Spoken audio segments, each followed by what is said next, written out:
a rare opportunity to go before Senator Kaine.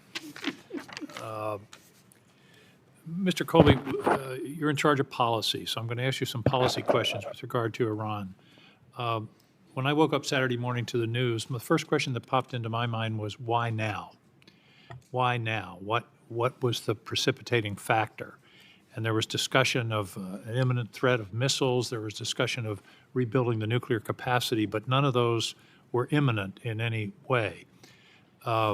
Yesterday, Secretary Rubio told us why now. In a stunning statement, we knew that there was going to be an Israeli action.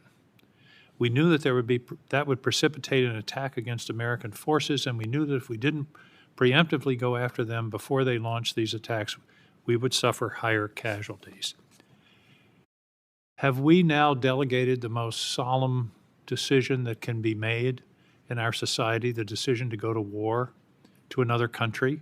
That's the implication, the breathtaking implication of Secretary Rubio's statement, which to me is the only explanation I've seen as to why this action was taken when it was. There were no objective facts on the ground that said this is something we have to do now. There were no missiles being loaded on launchers. There was not a nuclear bomb being rolled out. I'd like some response on policy. Is it now the policy of the United States that we're going to be taken into a war by the prime minister of another country?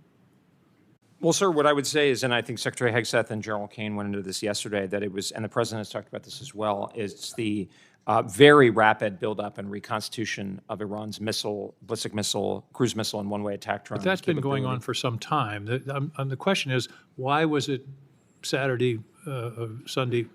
Well, I think there was a perception that this threat has been manifest. As the president said, they've been killing Americans for 47 years, and this is something where we can see this is going, and they're going to be able to have with this kind of missile shield. So do you dispute Secretary Rubio's statement? I think Secretary Rubio inadvertently told the truth the other day, that this was driven by Benjamin Netanyahu, and here we are in a major conflict. Do you not agree that that seems to be the precipitating factor? Well, I agree with you that Secretary Rubio told the truth. I wouldn't characterize his remarks. They stand for themselves. I know he's spoken a lot.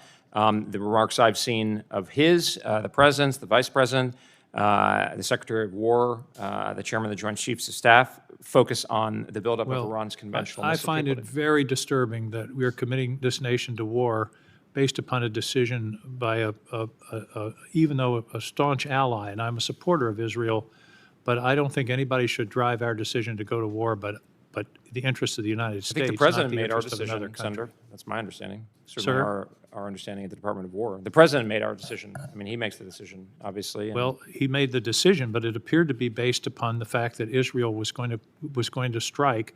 And one of my questions is going to be at the hearing this afternoon, was any effort made to dissuade the prime minister?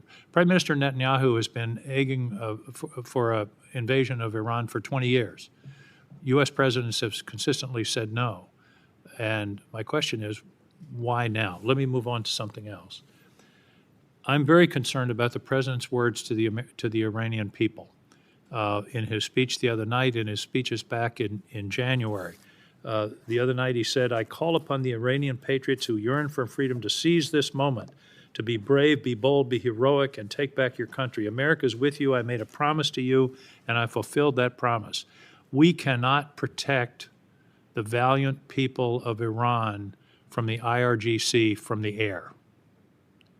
There is no way that they can be protected without troops.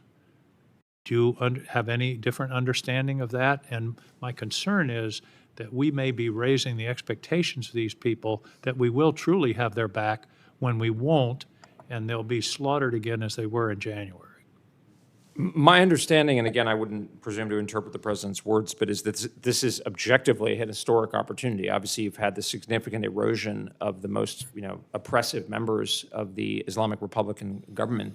But ultimately, I think one of the reasons this isn't an example of nation building and this kind of interventionism that Senator Reid mentioned is precisely because it is looking to the Iranian people to take the initiative. I have no question But the that Iranian it would be people risky don't and have the guns, Mr. Secretary. The Iranian people don't have the force. It may work. I hope it does. But in this case, the risk is great, and I'm afraid we may have put these people in harm's way by misleading them about our commitment. Thank you, Mr. Chairman.